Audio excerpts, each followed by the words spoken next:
Hello and welcome back to WD18, the Watford fan channel. Welcome back to another match reaction. This time I'm going to be giving my thoughts after Watford 3, Stoke City 2. A massive win for Watford. A really big win.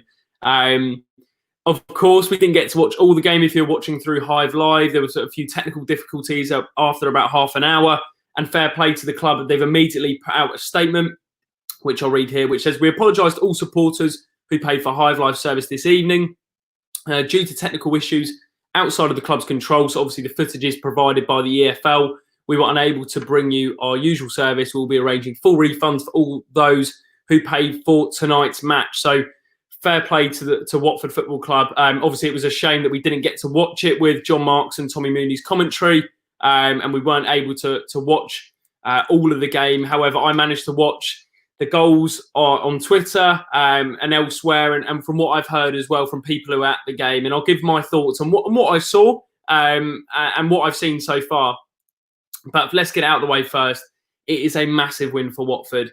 Stoke were going to be a difficult test. I think it's been made pretty clear they've got championship experience. There's players they've got all across the pitch. Nick Powell's one of them, James McLean.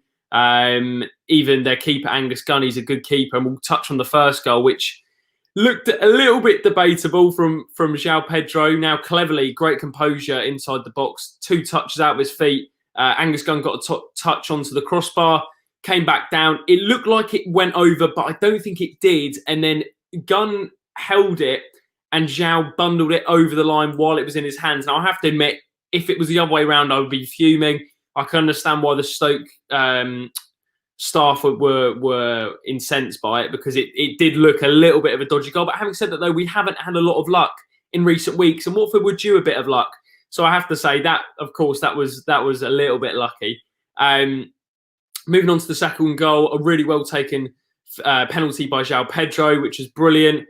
And the third goal, now the winner, which I managed to see. The work from Ken Sema down the left-hand side. He rolls his man, and we've seen that so many times this season from Ken, and he's been one of the shining lights of this season so far for me. Arguably our best outfield player so far as well. Now, Ben Foster obviously got October Player of the Month, as you guys voted for, but Ken Sema, if we were just talking outfield players, I'd say him and Ken Sema and Kiko Femenia have been my 2 standouts outfield anyway. And again, Ken Sema came up with another big contribution, and with a big assist. That's now 4 assists for Ken this season. I've been really impressed with him. Obviously, he was on loan at Udinese last year, and he slotted in that left wing-back role really well. Now, I don't want this performance to maybe gloss over the fact that I thought we struggled in the first half from what I saw. Obviously, we won't get a full picture of the game because I don't think we'll be able to watch the 90 minutes back. But from what I saw the first half, we did struggle. Obviously, after the early goal inside a minute and a half, Stephen Fletcher, it was just another set piece that Watford need to work on. The thing is with set pieces, it's not like it has to be great play either. And it was a good goal from Stoke, no doubt about it, but the defending was poor. João Pedro should have tracked his man. Craig Cathcart was just left his man behind him, wasn't goal side. And it was a pretty easy goal for Stoke in the end. And that needs to be improved. And that's a big thing for me that Watford needs to improve on is set pieces. The Bournemouth game was an example of it. The Wickham game, another example of it, and tonight as well. So 3 set piece goals in the space of a week and a half. That needs to be looked at, and I'm sure Vladimir Ivic will go to London Colney and really assess our set pieces and how we defend them. But from what I saw, Watford improved in the second half. I don't think there was any doubt about it. From people I heard at the game, we did improve in the second half, and obviously we did get the 2 goals as well. And actually, it showed real character, and especially after the week we've had. I think we have to put it in context. We said last week and in the match preview with Sam, it's been a difficult week for Watford. Bournemouth, Wickham, and then Barnsley at the weekends. We dropped 2 against Bournemouth, 2 against Wickham, and 3 against Barnsley. So we're talking quick maths, 7 points in the space of a week. That was quite easily avoidable as well, and to reply with a massive win against Stoke, who were just 1 position below us, and this win takes us up to 4th in the table. I think just 4 points behind Reading at the moment if the scores stay the same. So it's a massive win, and I don't think that can be underestimated. And I don't think Watford were at their very best, and I think that's been a theme of this season. we haven't been at our very best, but at times, particularly like tonight, we've actually grinded out results, and that is a major, major positive for me. Another major positive is Ismaila Sarr on the score sheet. A really well taken finish. As I say, Ken Sema got to the byline, cut it back to Ismaila Sarr, and he tucked it into the bottom left-hand corner. And to be fair, the penalty was taken well, but that goal was really well worked from Watford, particularly in the dying, in the last moments of the game. A really well worked move. And we were piling the pressure on towards the end, and that was really encouraging. And you felt that the momentum was with Watford, and I thought it was almost inevitable that we were going to get that winner from what I was seeing in that last 15 minutes or so. But as I said, a big, big win. It puts us up to 4th in the table, I think, with 18 points. So yeah, regardless of, I think a lot of you didn't get to see the game today, and it's a real shame. Obviously, it would have been great to kind of celebrate that Sarr goal. I managed to see it, luckily, but yeah, I'm sure that'll be sorted for the next game against Coventry on Saturday. But let me know your thoughts. If you did watch the game, or if you watched on the Stoke stream, or if you watched it elsewhere, let me know down in the comment section below. We'll have a look at your comments now and really talk about this one. Let's have a little look. King Ken, the man himself. We just put a tweet out. Retweet if you love King Ken. I'll be retweeting that later on today. What a man. Rudy, great win. Completely agree with you, mate. It's a massive one, isn't it? Shazmir TV, what a win. Big win. Holly Jones, Ken Sema deserves some credit, works hard, and if he was to make more runs to the byline, he could be a real threat for us all season.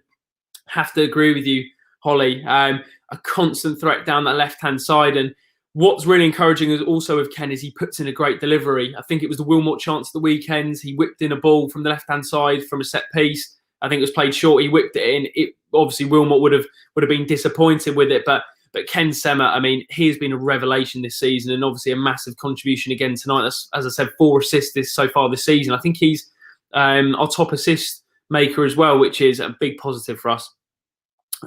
Thomas Anderson, awful performance, let's be honest. I don't think it was awful. I don't think it was our best performance.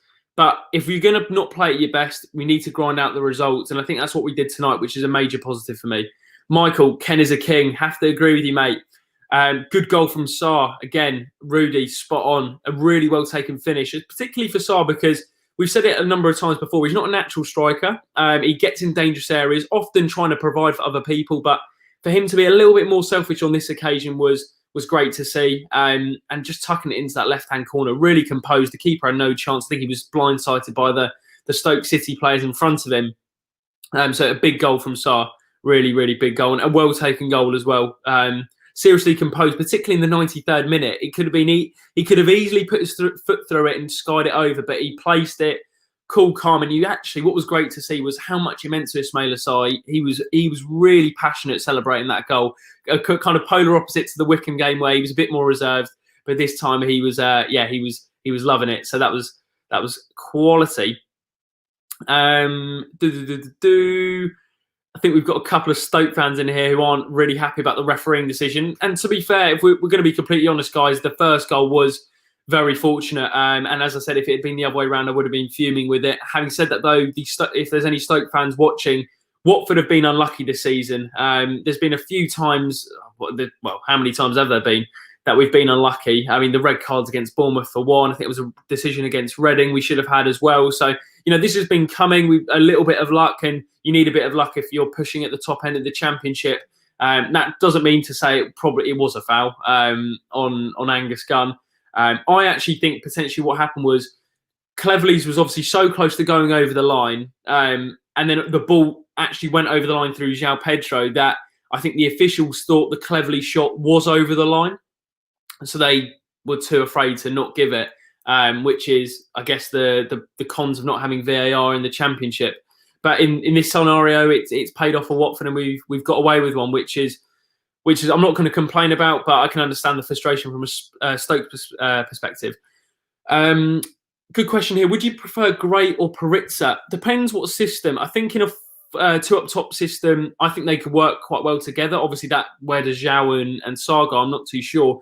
I think if we were going to go for a 4-3-3, I think either one can play down the middle. But now we're starting to get some really good options in that system if we want to move to a 3. At the minute, it seems like Vladimir Ivic is reluctant to do that.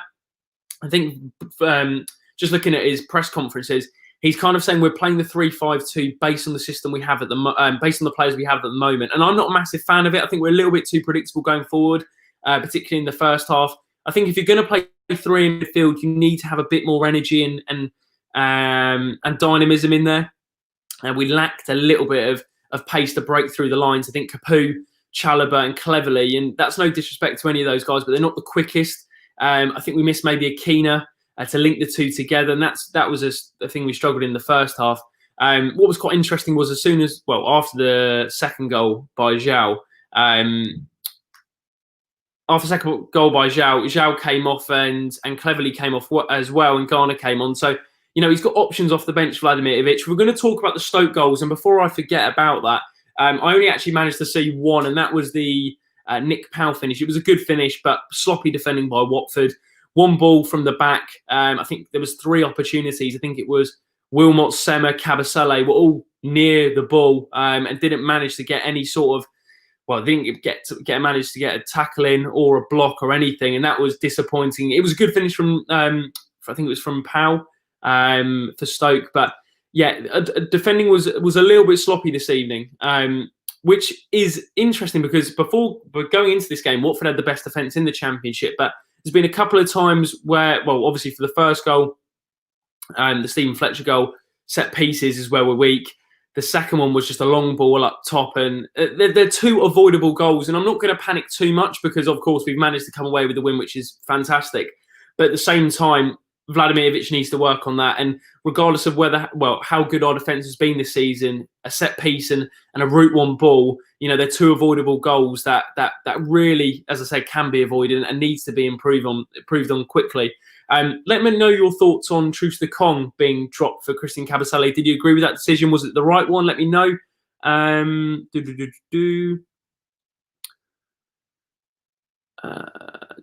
else have we got? Yeah, Crazy Cam 2004. Great to see the lads putting in a shift to the very end, even if it's not the best performance. Very true. I don't know if that's a West Ham fan because he's got Ben Rama there. But yeah, if he is a Watford fan, I have to agree with you. The lads did put in a shift to the very end, which is a major positive for me and showed great character to get that winner. Ben Rose says, not Ben Rose, Tom Lewis deserved that first goal after the fast call officiating against Bournemouth. I think, we just touched on it. It was a little bit lucky, but as I said, we've not been very lucky this season. Holly Jones, another great question. If we are playing system as we don't have a left back, could we not play 4-3-3? 3-4-3. An interesting one, Holly. Who would you play? Well, I guess you could play Ken Sema at left midfield, and then maybe put João onto the left hand side as an inside forward potentially, and then bring Gray in and Sarr on the right. I think that would be a great shout. Sarr on the right, João Pedro on the left, and Paritza or Gray down the middle when they're obviously fully fit. You can have Ken Sema on the left midfield wing back, and then Kiko at right back, and obviously we've got Jeremy and Ngakia as well. So there's depth there. I think it's just finding that right system. I'm not a massive fan of the 3-5-2 myself, but it seems like Vladimir Ivic's hand has kind of been a little bit forced in that department. So yeah, it'll be interesting to see if he does look to change. I don't think we will until we get a left back, which is interesting. But we did, manage to get the result today. We'll take a few more questions before we wrap it up. I don't want to go on for too long. Ollie O'Sullivan, 3-4-3 or 5-2-3 would be our best formations probably. Hornet Boy 65, good win against a good, hard working outfit. We fought to the last minute, and all credit to Stoke because they did cause us some threats. I think again it's the direct teams which are causing us problems at the back. Wycombe were the same with that direct approach. Stoke similar today. I'm not saying they were direct, but the second goal was very direct. As we said, just one ball going forward and it fell to Powell and he put it away. And they were clever from the set piece routine. So it was a game where it could have been a banana skin for Watford. We could have slipped up on this one, as you can with every championship game. There's so many difficult opponents in this league, but we managed to get through it. We managed to get that late goal, and hopefully this gives us the confidence because, as I said, going into this game, there was a lot of pressure, I think, on Watford to deliver a win. As I said, Bournemouth, Wickham, Barnsley, a disappointing week for Watford, and we've managed to grind out a result, and that's what we need at the moment. And if we come the end of the season, I know the performances haven't been great recently, but come the end of the season, if we do grind out these results and get promoted in the automatic promotion spots, then I won't be complaining, as I don't think anybody will be really if we get promoted. But I guess the problem lies when we lose and we don't play particularly well, like Barnsley at the weekend. So, as I said, it's easy for me to sit here and go, big win. But the performance was, from what I saw in the first half, wasn't brilliant. It improved in the second half from what I heard, and the goals were well taken. So we look ahead to Coventry on Saturday. We have to win that one going into the international break. As it's another big game for Watford. We're closing that gap with Reading and the top two as well. As I said, 4 points, I think, off top spot, which is a big boost, and we move up to fourth in the table. So although there's been maybe a little bit of a negative week in the past week anyway, we're fourth in the league. We've only lost 2 games. It's still a positive start to the season. I think we're only 2 points worse off than we were in the 2014-15 season at this stage last time. So that's food for thought. I'm going to leave it on that moment, and that kind of thought that we're 2 points worse off than we were in the 2014-15 season. So hopefully we've got some comments. We are going up. Fingers crossed we are. Guys, thank you very much for joining me on what was another match reaction. It finished Watford 3, Stoke City 2. As I said before, I didn't manage to watch all the game. I managed to watch some of the first half, obviously, until the Hive live stream dropped out. Managed to hear from people at the game and also see the goals. And that's basically my thoughts on it. I apologise that obviously I didn't get to watch all the game. And Watford put out a brilliant statement that they'll be providing all the fans who pay for the Hive live service this evening with a full refund. So we look ahead to Coventry on Saturday, a big game for Watford. Let me know your score predictions down in the comment section below. If you did enjoy the stream, a like would be massively appreciated. Don't forget to subscribe to WD18. You can follow us on Twitter and Instagram at WD18fans. And we'll see you very, very soon for a preview looking ahead to Coventry on Saturday. Cheers, guys. Thank you. Take care.